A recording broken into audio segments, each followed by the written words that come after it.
too. So take courage, you who adopt my learning of His love. You're furthering all the world you'll be journeying. You 12 I chose you. How come troubles are not a few? But with those comes peace too.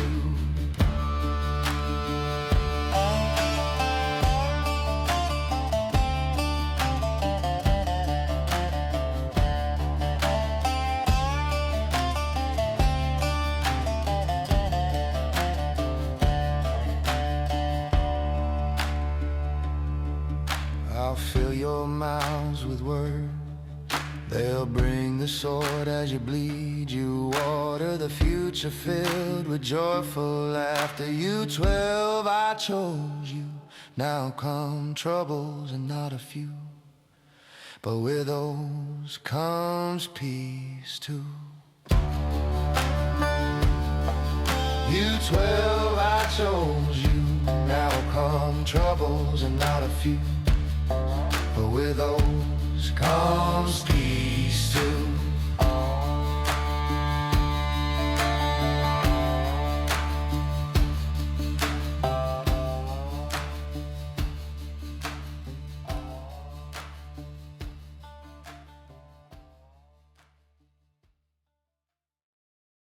Before we get into the text, I'm going to start in verse 16.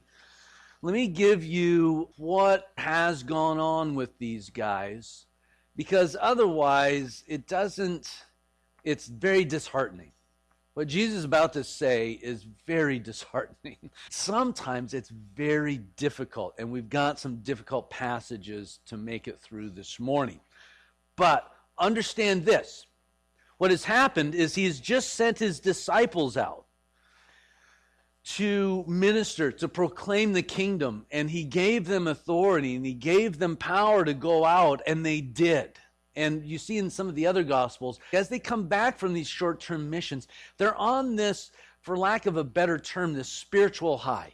They're just excited. They've been filled with the Spirit. They've been filled with the power of God. On one such trip, they will come back and they'll say, "We saw Satan falling from the sky." And they're just excited about what God is doing in them and through them, and God has given them a taste of His life and His power and the authority, and they're really drunk on that, right? And it's not a bad drunk to be on the Holy Spirit, right? You know, that's what Paul says. Don't be drunk on wine, be drunk on the Spirit, because they're filled up with that. And so they come back from this experience, they're all excited. Now Jesus gives them Paul Harvey, the rest of the story. There you go, that's perfect. I'm in Squim, I knew somebody would know that. So, come on, I love Paul Harvey. But, so now Jesus is giving us all the young people are like, what?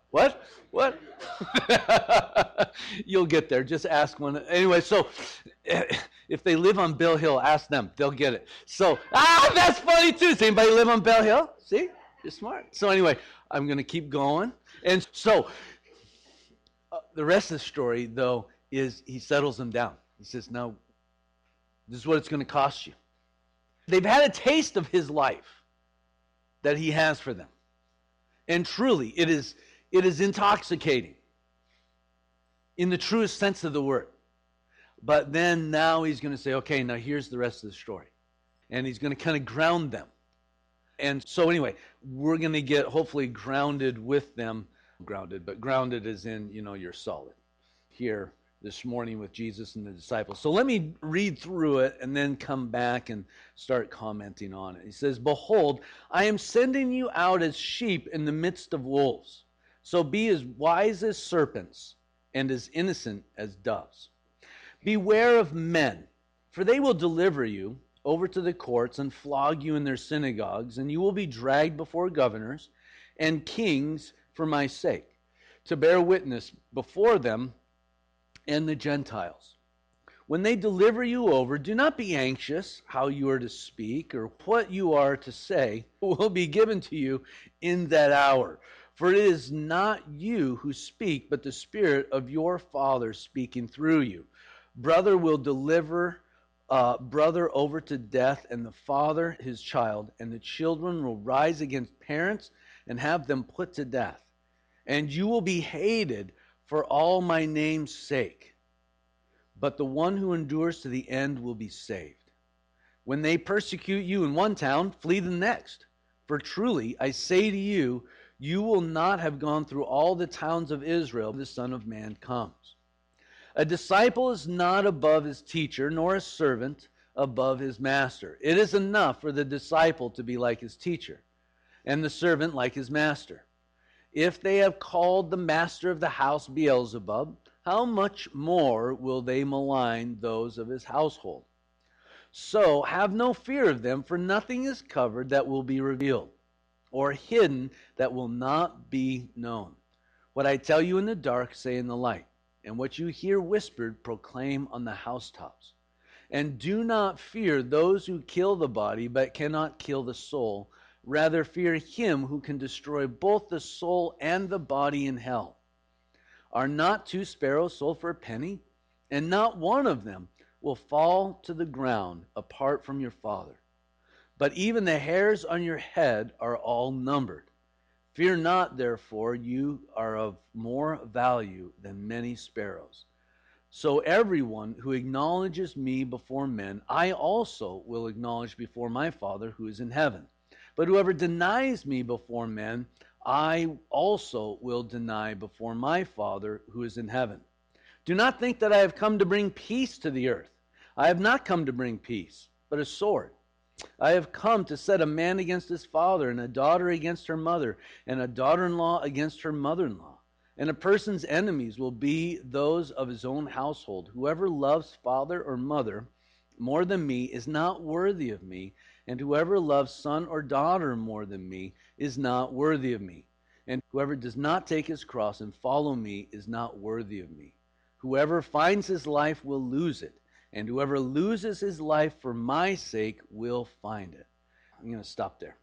There's more than enough than I could possibly unpack in those verses. So go and do likewise, right? When you read that, I remember preaching right at the beginning. As a matter of fact, the guy who was my first worship leader, I said, listen, compared to Jesus, he says you've got to hate your kids and your wife and your, and after I was done, he came up to me, he said, you can't say that. I said, well, it's Scripture. He says, that's not in the Scripture. And I said, well, yes, it is. And I brought him these scriptures. And he's like, whoa. Why? Because they're really uncomfortable to us, right? In the church, we think of Jesus as bringing families together, don't we? Patching things together. But here Jesus is saying the absolute opposite of that. You're like, whoa, how is this?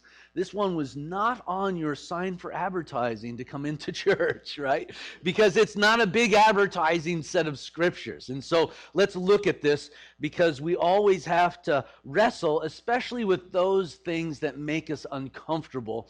And if the Bible doesn't make you uncomfortable, it's because you're not reading it. It is. If you're totally comfortable reading the Bible, you're not really reading, right? And so let's start unpacking these ideas. Let me first set the context. Jesus, when he was born into Israel, which had and read and studied and saw themselves through the eyes of the prophets, the Old Testament, especially the prophets. Think of the history of Israel. You've got Moses leading them out of Egypt and forging them their faith in the wilderness, and then they come into the land and they're loosely 13 tribes hanging out together trying to be unified. They're not really unified till David, their great king, comes in and he becomes king, and they're forged into this one nation. The king loves the Lord, and they're very cognizant of God being their God. And through all of this, they've been given this law, right? That we read in the Old Testament. And that's how they're supposed to live their lives, through the eyes of this law, but they don't do it so well. And so the prophets watch over the disintegration of that nation, and they say, this is why this nation is disintegrating, and this is what God is upset about. That's what the prophets are doing there in your Old Testament. And so when the nation of Israel in Jesus' time looked back on what was going on, they see Israel through the lens of the prophets. In Isaiah talks of a time when Israel will rule the world. The Messiah will be on the throne of Israel, and he will rule the whole world through Israel. And it talks about all the nations streaming to Mount Zion, right? And that's the Messiah they were looking for. The political Messiah that rules with a rod of iron. I mean, I say that, and it's funny because we end up doing that. But understand, human nature hasn't changed. We still want to do that. But here's why I'm always cautioning you of throwing your hope behind a candidate, is that they missed Jesus because they did. All those guys who were so nationalistic, and they thought the Messiah is coming and we're going to bring righteousness and we're going to rule. They were looking for political power, and because of that, they totally missed Jesus the Messiah. Because Jesus is like, I'm not going to rule like that. I am not going to go from the outside in. I'm going from the inside out. That must be what happens. The church, we get together. Every Sunday morning, we should be looking at the inside, the spiritual man, the spiritual woman, and trying to bring that from the inside out. And it concerns me sometimes when I see the church trying to rule from the outside in. That we would take men and women and try to make them be righteous. Didn't work for the Israelites. It's not going to work for us. Right? Now, I'm all for righteousness, and we'll talk a little bit about this. I'm all for righteousness, and I want to see a godly nation. I want to see a people come back to the Lord. I want to see Jesus glorified in our society, but I want to see it from the inside out. And we won't make it the other way. And the reason I'm bringing that out is because this is what made all the trouble for his disciples. Is that his disciples were going to come with a message of the kingdom, but the kingdom that starts inside and makes its way out from you. Not from gaining power and ruling the world. And because of that, the world hated them. Let us not be Christians who hate that message. Let's not become Pharisees. Let's see this and understand Jesus' work right now is that of a spiritual nature, not necessarily a political nature. It will make its way out, but it must first start inside. And if we have our emphasis on anything else, it is what I consider vastly wrong-headed, right? And I want to change the world. Trust me, that's why I'm in the ministry. I want to change the world. But I understand that it's got to happen the way Jesus came and modeled it, not the way that the guys who didn't get it modeled it. And so Jesus is talking about guys who are in this society where everybody wants the political and military and the Messiah of the iron rod, but he's not bringing the iron rod yet. He will one day, and I understand that, but not yet. And he hasn't to this point. And so they're looking for that, and because Jesus does not fulfill that, these people will be so angry with Jesus, the Jews, and then the Gentiles also, because Jesus doesn't coincide with paganism, right? He's literally not a pagan. They get it on both sides, whether they're Jews or pagan. They'll get persecuted because they're preaching a kingdom that is so far outside of this world's box that it can't accept it, and it's scared of it, and so they will be persecuted. It's not a question. Many of the people who are listening to Jesus are going to lose their families because they love Jesus. when the empire was starting to crumble and the emperors arose, they tried to create this emperor worship, right, to unify the nation. The emperors really mostly knew they weren't gods, but what they were trying to do is they were trying to rally the nation, bring unity under these men. People come in and they were supposed to kneel and declare Caesar Lord. And this is a lot of where the Christians would get in trouble because they're like, I can't do that. Jesus is Lord. And then that's where we got in trouble, right? And we started from the pagans, so they got it from the pagans, and they got it from the Jewish nation. Because we don't think like the world. The world's not in great shape. We live in a beautiful place, in a wonderful nation, and there's still unrighteousness that goes on around us. I see that and I understand that, and there's a lot of pain and there's a lot of problems that go on in our society, but man, think about the Middle East. We're not doing so well, humans. We just don't rule well. We don't make good decisions. Even when we're trying, we just can't make it. We need something that's other than human in that sense.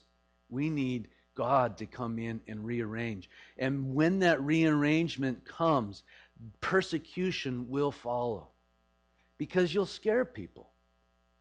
You'll come and you'll have a whole new, I'm not talking about a set of morals. I'm talking about an allegiance. You'll have one allegiance. And they'll know they can't control you. You won't buy their products. You won't act like they want you to act. You won't. That scares people. Right? I've never been one of those guys that don't talk much. I wish I was. Have you ever been around somebody who doesn't talk much? They're intimidating, aren't they? Well, they can be dumb as a board, but you don't talk much and people think you're smart. That's why I wish I didn't talk very much. Okay, so let's look at some of these particulars. So Jesus is talking to these guys in this context, and they still don't get it. They don't understand why he's telling them these things. They still think he's going to be the conquering general, right? They're still putting all their eggs in that basket. But Jesus is talking to these guys. They're excited because I don't blame them, right? They've seen what Jesus can do. They've seen the power that Jesus has. They've experienced it. And now they're coming off this high. And now Jesus is like, okay, well, wait a minute. Now just settle down. You're going to need to know this as you go out there. Because you're going to go out as sheep in the midst of wolves. And it's not like, a beefy steroidian sheep with sharp teeth. That's kind of what I feel like we want to be, right? Yeah, I'll be a sheep as long as I can take out the wolves, rip them up. That's what I think. Because in my head, it's, even though I don't like the WWE, I get it, right? And I was like, and so that's what I think. When Jesus says sheep, I'm thinking, beefy sheep. Which is funny because they're not beef. So, but anyway, truly what he's saying is this: you're not like anyone else. You're not going to be like anyone else. Don't go out there like the wolves. But then he gives me this. So, be wise as serpents and innocent as doves. So, we're not supposed to be stupid, right? He says, now go out there. I want you to be wise. Don't be idiots. When you see the toothpaste commercial, understand what it's selling. When you see the beer commercial, get it. Understand what they're trying to do to you, what they're trying to sell to you. When you hear the philosophy of the culture, you've got to take care of yourself before you can take care of other people. Understand that for what it is. If you hear and you watch in our culture, our educational system that just pounds this idea that if we give self-esteem to these kids, then our problems will be solved. So now we have to have guards in the schools. Understand, be wise as serpents. Get it. Look at what's going on around you. Understand what Satan's machinations are. Don't fall for it. But be innocent as doves. In other words, don't use the same thing they do. Man, church, I think we kind of get the first one, wise as serpents. I think sometimes I find our advertising is like the serpent's advertising. I feel like so many times in the church, what we're doing is we're advertising for a cruise ship, and as they board the battleship, they get on the battleship and they're like, no, where's the Carnival cruise? Where's the buffet? And worse, there's a lot of captains who are Captain Stubing on a battleship, right? Sorry, you got to be my age or older to get that one too. I'm sorry, young kids. That's the Love Boat, right? He didn't have a lot of hair either. And so, but, I feel like as a church, we're trying to sell people on this magical life that we see in commercials. And it's really harming us. And it's not doing so good. Now, on the other hand, I don't think we should only focus on the negative things that we're going to see in these verses. You can only tell people this if they've tasted this life that is worth giving up their family for. Can you imagine that? Listen, what Jesus asked me here is untenable. You've got to hate your kids in comparison to me? No. I've got kids. I love my kids. And when Jesus comes and he says this, I don't like it. It's offensive. I'm just like, what? How is that going to work? Now, that's the negative, but understand this, and I want you to see the other side. You can't just focus on that, because why?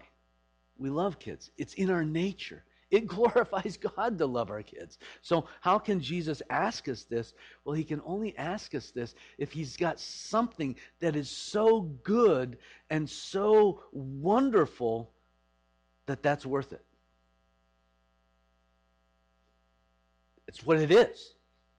We have got to love Jesus and the gospel and our relationship with God, our Father, more than even and I'm going to pick kids because, besides my wife and kids, that's my life. But Jesus says you got to give that up, or you got to love me more, right? But this is what he's calling me to because of what's going on here. But understand this, is that the life that he's giving to these guys, this makes sense. To us, or to you maybe, it doesn't make sense. If it doesn't, you need to call out to God with all of your heart. And you just need to say, I don't get this. Frankly, this is too offensive. I mean, you might as well at least have a good conversation with God.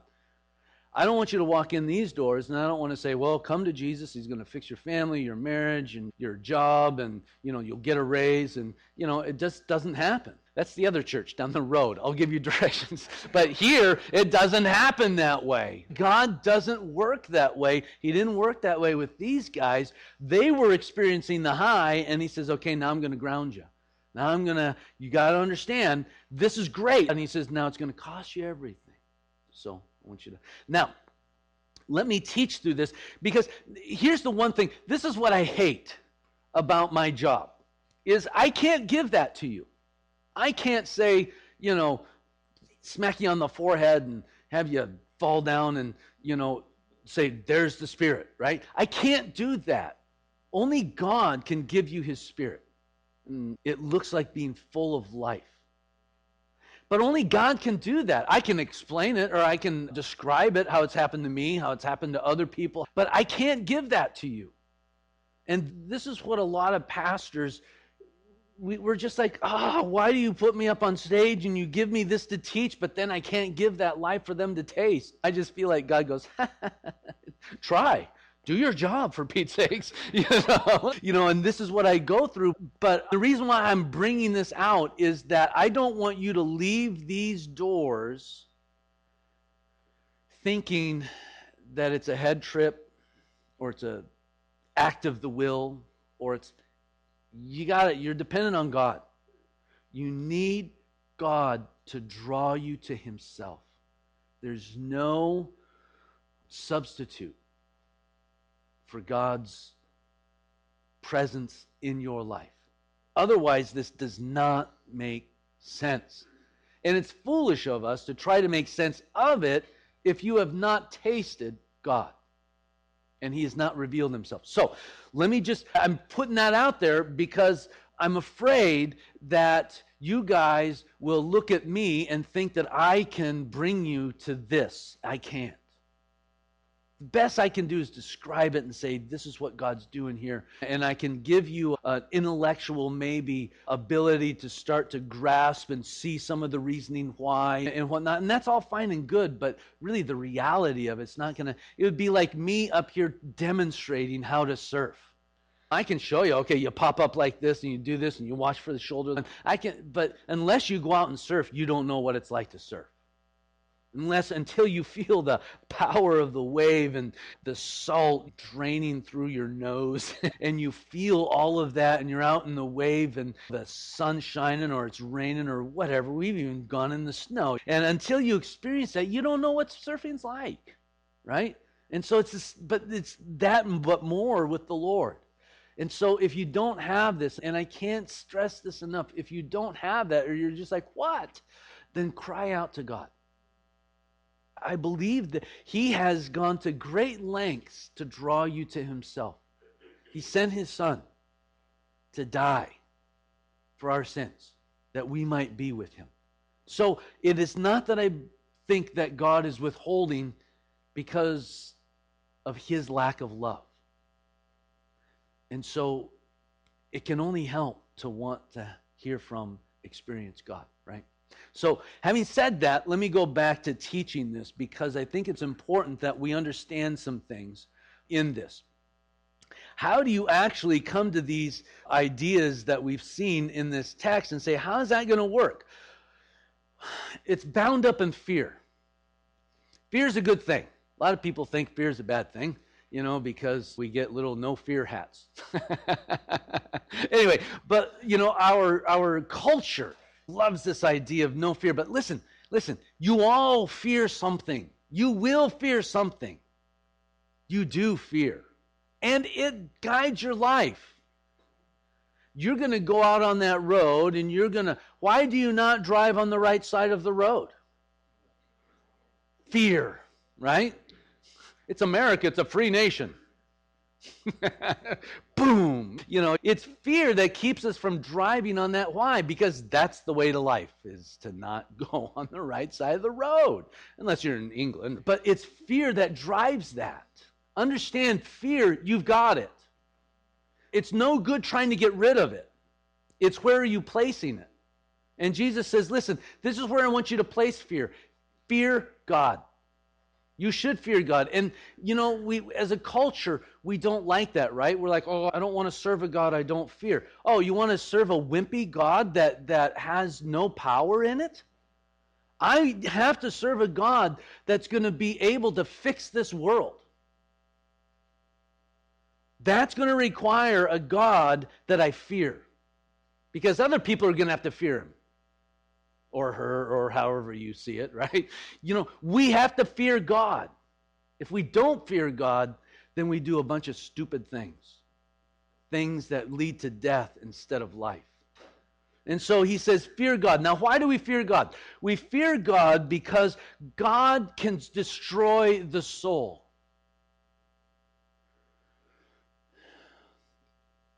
I'm afraid to live a vapid life.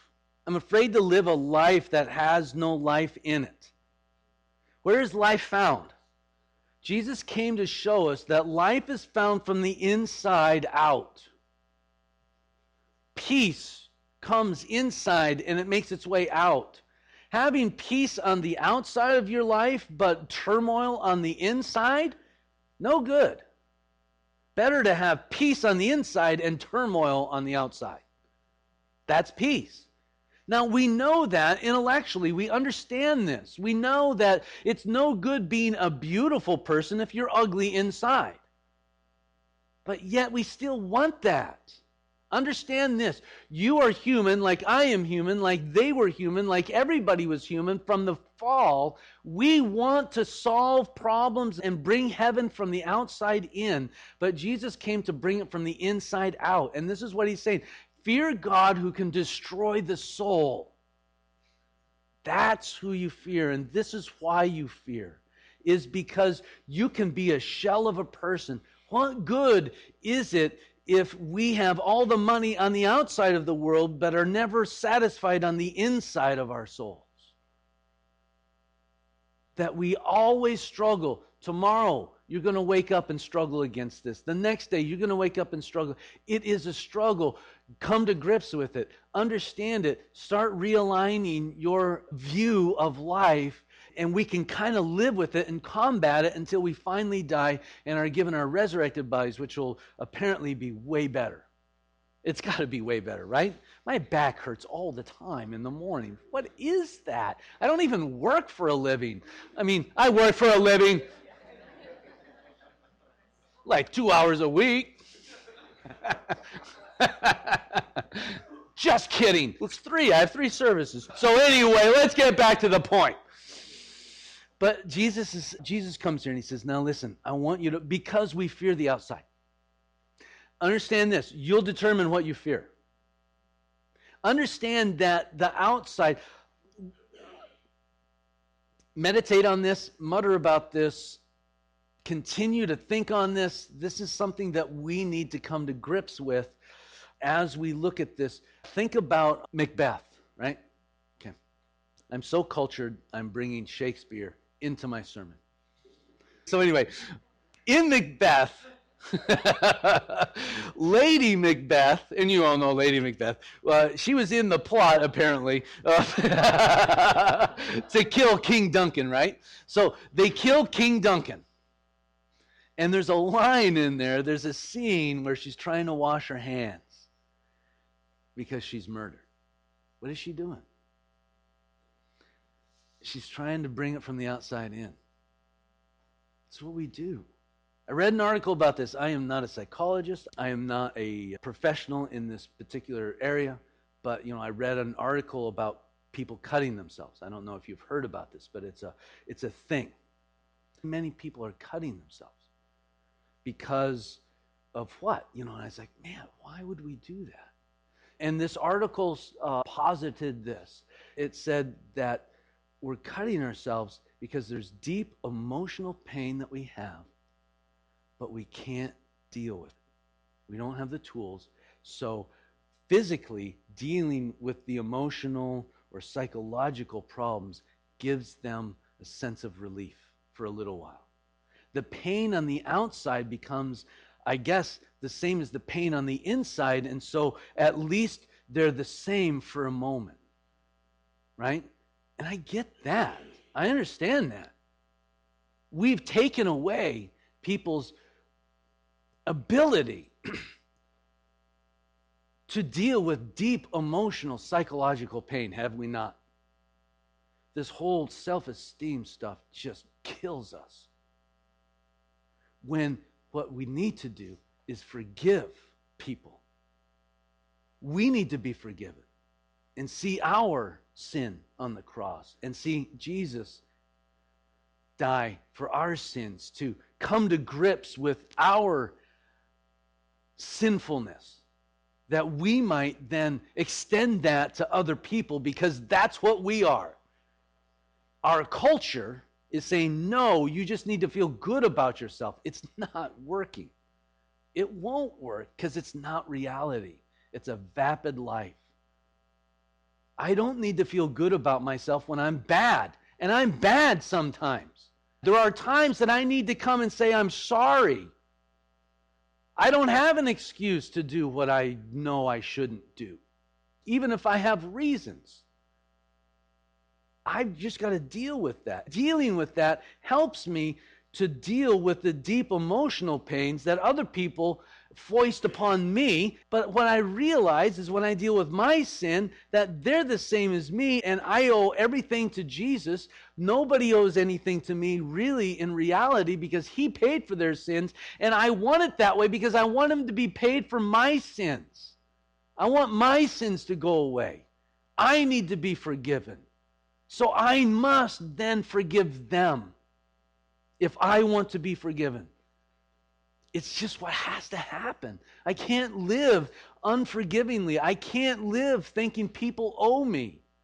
I've got to live owing Jesus my life. And he brings the reality of the situation, and this is where these kinds of things happen. Because what Jesus is asking is this. Let me put it this way. Pastors, I'll go to these pastors' meetings, and they'll say, because there's a lot of pastors there's a lot of turnover in the ministry, right? There's a lot of turnover sometimes.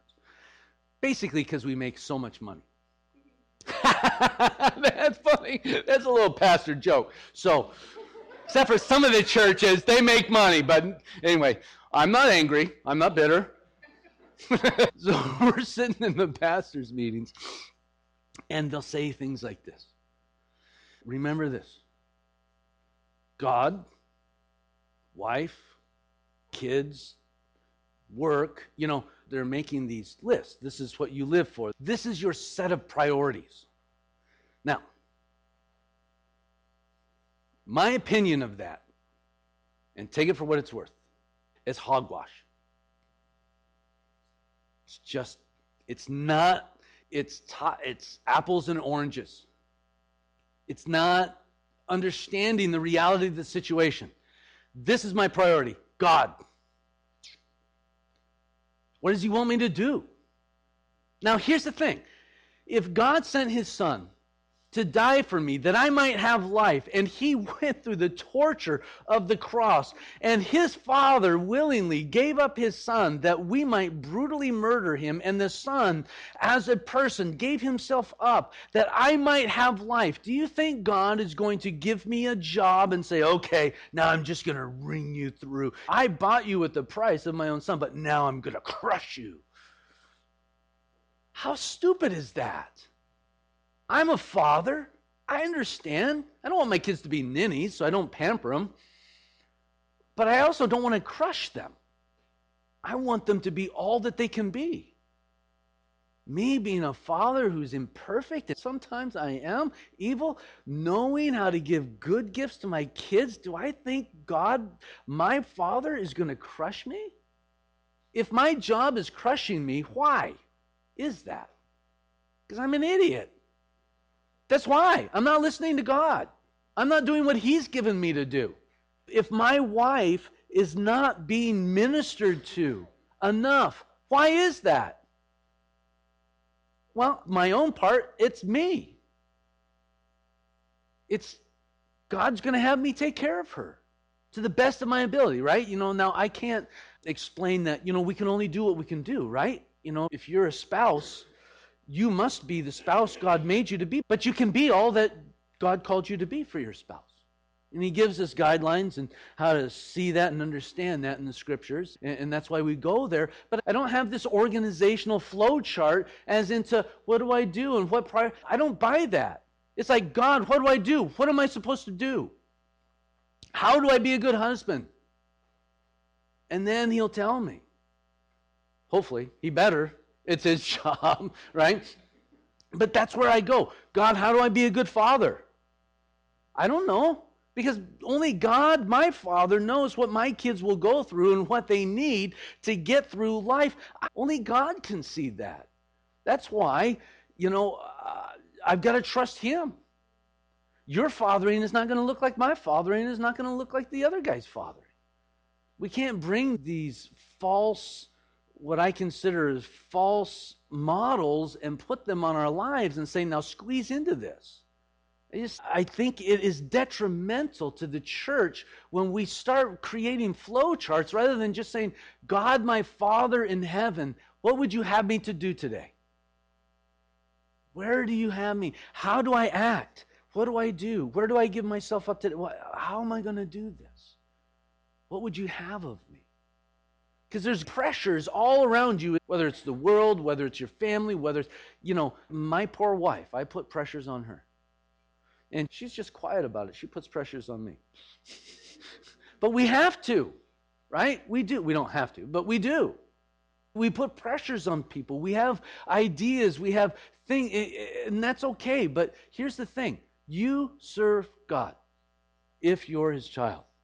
This is why Jesus comes and he says, do not think that I have come to bring peace on the earth. I have not come to bring peace, but a sword. Now, see, what are you going to do? When you read that and you think, okay, well, I guess I'm buying a machete on the way home. Not that, I mean, it is funny, but it's not, right? Because when people go so far over the pressure, they do stuff like that. This is why we got to not do that. This is why we got to look to God and say, okay, now what does that mean that you come to bring a sword? What it means is, he says, I demand all your allegiance. You owe everything to me. You're mine. I bought you with a price. You're mine. You're slave. I'm master. God says that, not me, right? God's saying, I bought you. You owe me. Now, he loves us. You're of great worth to him. He is not going to take you and take your life maybe on the outside, but never on the inside. He is going to breathe life into your inside soul. So much so that they might wring your life physically out of you, but it doesn't matter because you're fine. Because your life is so good on the inside, it doesn't matter what they do to the outside. This is salvation. This is him being Messiah. This is the kingdom of heaven, is that we are people whose souls are filled, that they're just brimming. And other people are so mad because they're brimming with such life that they come into this decision to where they're like, oh, either I have to be this sold-out Christian like this person, or I can do what I want to do, but that's the kind of life we have. And it's going to make some people mad and angry. It's okay. We have life. We can't make their decision for them. We may desperately want to make that decision for them, but we can't. We can pray that God would draw them to himself, that his Spirit would come out upon them and be with them, and that he would give them a taste of who he is. And when that happens, then they'll be on the same page. And they'll come to church and say, I get that. Or they'll read the Bible and they'll say, I get that. I understand that. It is worth, this life is worth all of that. It's worth giving up my kids even for this life. That's a hard thing to say. I'm kind of stuck on that. Somebody asked me in between services, they're like, well, you know, they were thinking about the Christians over in the Middle East. You know, ISIS is over there cutting their heads off. And they're like, how do you, because they see that's what these guys are having to do, right? These guys were in a situation like some of our brothers and sisters over in the Middle East, that they're actually facing down these verses in a reality. And so we over here in the comfortable West, and I don't mean that derogatory, it's a good place to be, right? But when I talked to this person, I said, listen, this is what I know. God gives you what you need. If it happens to us, he will give us the Spirit and the ability and the courage and the conformity to his person that we've got it. Right? If all of a sudden this kind of persecution comes to us, you'll have it if you love God. He's not going to say, oh, sorry, I'm just all out today. He's got more than enough. You don't have to wonder if you have it or not. What you have to wonder is, have you given God everything of who you are? That's the question. It's not the question of can you do it. Right now you can't do it because you don't need to do it. But when you need to do it, you'll be given it. It's just the way God works. He doesn't give us more courage than we need. He gives us enough courage to get through the day. And we know that our Christian brothers and sisters around the world are going through crushing persecution. God's giving them the life that they need to get through. I do not mean that we shouldn't pray for them and we shouldn't be brokenhearted for them, because we should be. But they're being given what they need. You will be given what you need for where you live and for what you're called to do. I think the things that you need to come to grips with, that I need to come to grips with, that we need to come to grips with are, who do you fear? What do you fear most? It's got to be, you got to strive to put God in that position, right? I mean, I don't know how to disentangle myself from fear of losing my kids, right? I don't know how to do that. But I know I want to. I know I want to serve God more. Then you got to pick up your cross daily. And I think this is the daily exercise. Picking up your cross means die to yourself a little bit today. Live for other people. Die that others might have a better life than you. if you do that on a daily basis, then you know you're putting God in the beginning, right? So these are some tough verses, and I understand that. I would have liked to have stopped on a happy verse, but I couldn't. So let me leave you with just this thought as David comes up to lead us in worship. The life God gives. This is one of the great apologetics. All these guys saw Jesus Christ crucified.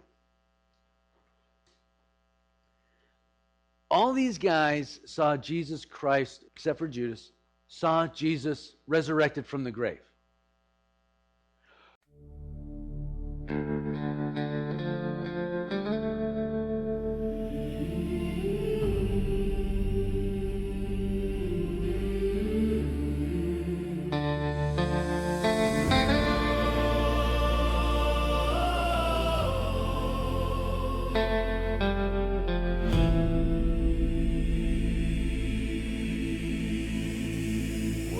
Jesus finished instructing his disciples, he went on from